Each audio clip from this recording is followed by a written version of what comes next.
Jornal da 6. Jornal da 6. Entrevista.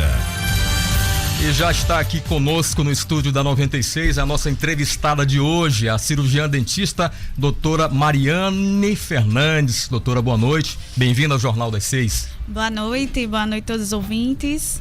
É um prazer estar aqui com vocês. Olha, doutora, a gente quando anunciou que teríamos a presença de uma cirurgiã dentista aqui no programa, choveu de perguntas aqui no nosso WhatsApp. Realmente a gente sabe que há muitas pessoas que procuram o tratamento bucal hoje em dia. Isso, realmente esse número é grande, doutora? Cada dia mais? Hoje em dia as pessoas procuram muito pela estética, né? Querem ter um sorriso bonito, um sorriso branco, né? Saudável e... além de tudo, o acesso, né? Hoje em dia está bem mais fácil a população ter o acesso, porque no governo federal, em 2003, criou o programa Brasil Sorridente, então isso permitiu que a população brasileira tivesse acesso ao tratamento odontológico, né? Além de que a estética está muito em alta, né? As pessoas prezam muito hoje em dia pela estética. O nosso foco principal da entrevista vai ser, dentre outros assuntos, saúde bucal, né? E para quem precisa ter uma boa saúde, quais os cuidados deve ter, doutora?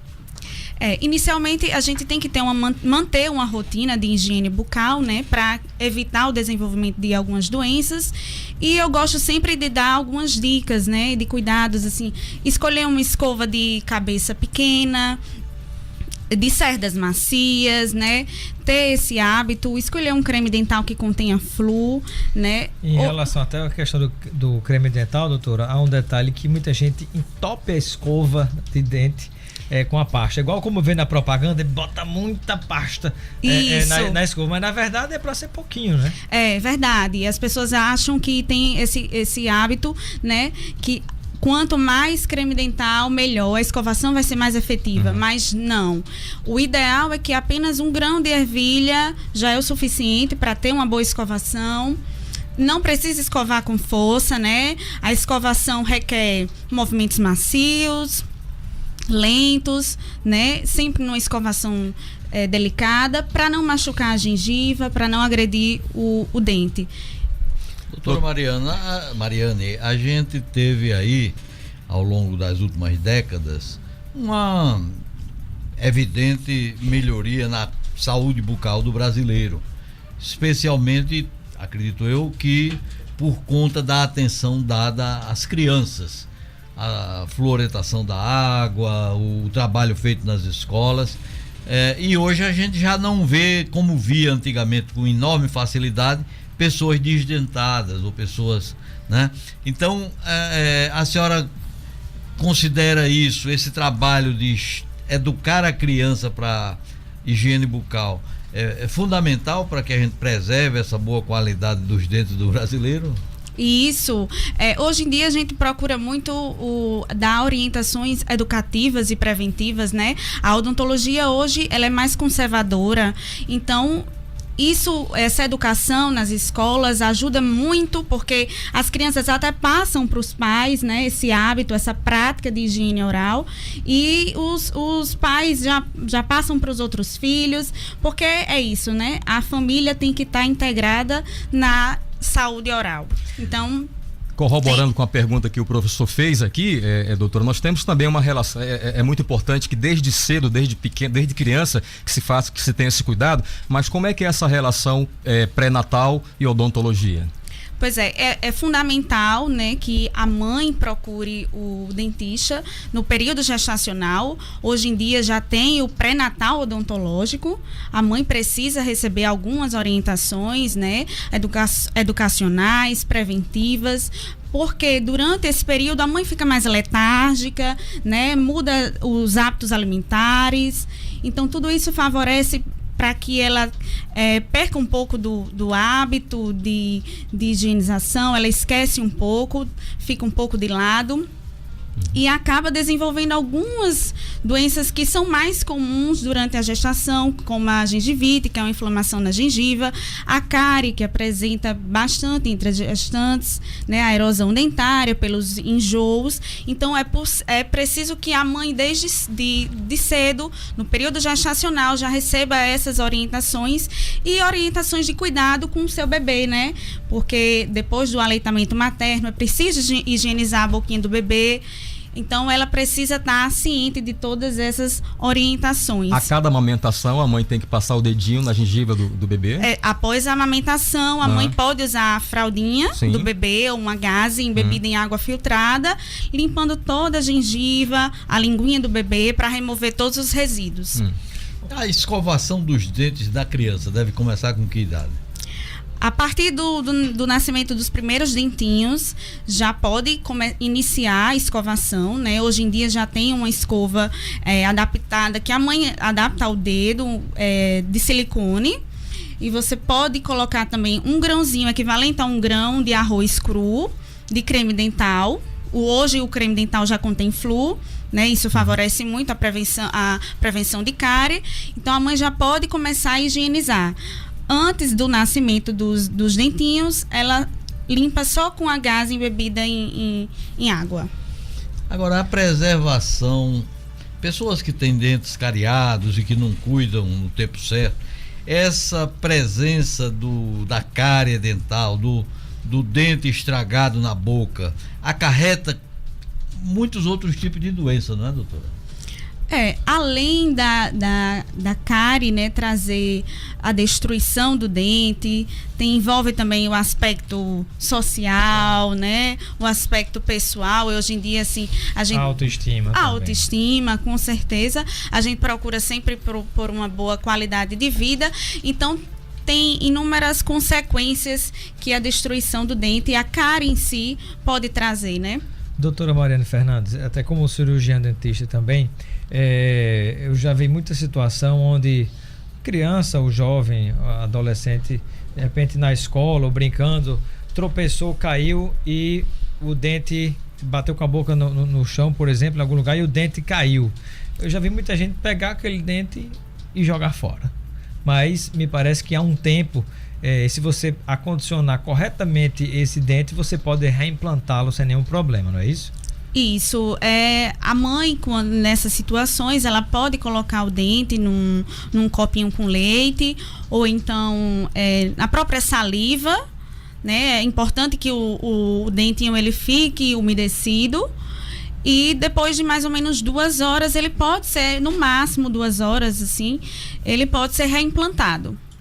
Então o ideal é guardar o dentinho realmente, né? Isso. Muita gente joga fora e lá vai você ter que fazer E lembrar de que não lava. Quando o dentinho cair, não lava. A gente coloca... Do jeito que ele tá, pegue... Coloca num copinho com leite ou então a própria saliva. Doutora, e a senhora falou aí da gengivite, que é uma das doenças que acomete a saúde bucal. Fora a gengivite, a senhora pode destacar outras? A gengivite é uma doença periodontal que ela, se não for tratada, pode desenvolver para uma periodontite, que é uma doença que já envolve as estruturas de suporte do dente, o osso. Então ela tem um comprometimento mais avançado que pode levar até a perda do dente. Doutora, uma outra coisa que eu gostaria de lhe perguntar, até quando anunciamos a entrevista aqui, dentro desse tema saúde bucal, eu me lembrei imediatamente em situações de grandes eventos, como por exemplo o Carnaval que está chegando, Carnatal e tantos outros, onde tem aquela história do ficar o pega-pega, o beija-beija, aquele negócio, aquele tumulto todinho. E aí eu pergunto, que problemas isso pode provocar para a saúde bucal? O grande problema. O beija-beija. O beija-beija tá por aí, né? E tem os que saem de um por um, né? É verdade. Tem a questão da herpes, né? É uma infecção viral. Geralmente ela fica presente no lábio. Então, pode ser transmitida através do beijo, sim. Né? É uma das mais comuns. Então, se você por acaso identificar alguma lesãozinha né, bolhosa, com uma bolinha, ou então já ulcerada, como uma ferida, né, tomar os devidos cuidados, não sair beijando, né? Doutora, a gente tá percebendo que a senhora usa aparelho ortodôntico, Isso. né? Existe um limite para que as pessoas fiquem usando o aparelho? Porque a gente sabe que tem pessoas que passam anos e anos. Isso vai depender de cada tratamento? Vai depender de cada tratamento, né? Dependendo de cada alteração, né? A movimentação dentária exigida para aquele caso. Então, depende. Mas o ideal é que não postergue por muitos anos, né? Porque tenha algumas alterações. 2 perguntas de extrema importância aqui, doutora. Tem muitas pessoas que têm resistência ainda de usar o fio dental, porque fala que machuca a gengiva, porque sangra. Qual a importância de se usar o fio dental? Ou por preguiça, ou falta de orientação. É verdade. O fio dental não sangra. Se a gengiva sangra durante a escovação, durante o uso do fio dental, possivelmente tem uma inflamação naquela gengiva, certo? Agora, tem que ter o cuidado de introduzir o fio dental entre um dente e outro com cuidado, com delicadeza. Não precisa ser com força. Não precisa forçar, Doutora, e a gente, assim como o professor falou na importância das crianças terem acesso à saúde bucal, qual é a relação da odontologia com a terceira idade? Qual a importância que as pessoas da terceira idade devem ter? Bem, bem importante, porque na terceira idade algumas alterações, né, já vão surgindo.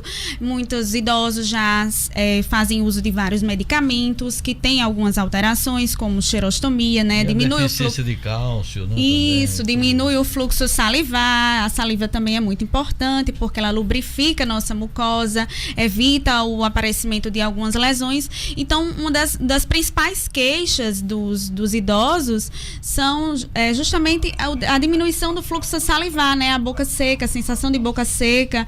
A doença periodontal é muito, muito comum entre os idosos, uma doença que pode levar até a perda do dente.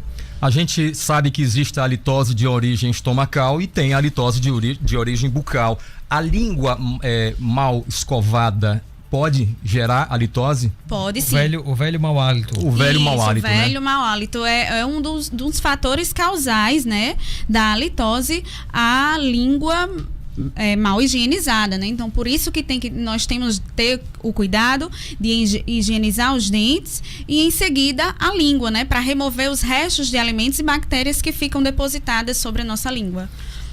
Doutora, dá tempo de fazer mais uma pergunta aqui. Quais são os principais prejuízos que o tabagismo pode levar à nossa boca?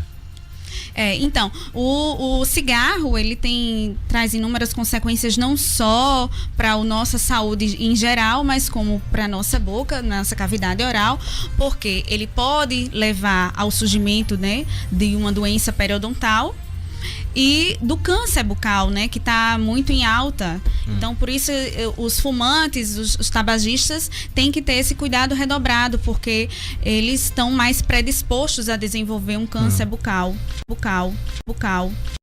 Certo, doutora, mas dá tempo da gente fazer mais uma pergunta aqui, daria um programa inteiro aqui. A gente diariamente é bombardeado pela publicidade, as propagandas de cremes dentais que prometem clareamento em 3 semanas, 1 mês. Até que ponto isso é mito ou é verdade? Os cremes dentais clareadores estão bem altas, né? As pessoas têm essa imaginação de que vai ficar com um sorriso branco com o creme dental. Mas eles são compostos de partículas abrasivas, né? Que elas apenas desgastam um pouco da superfície do dente, removendo as manchas. São manchas extrínsecas, manchas causadas pela própria alimentação. Então, ele não age intrinsecamente no dente,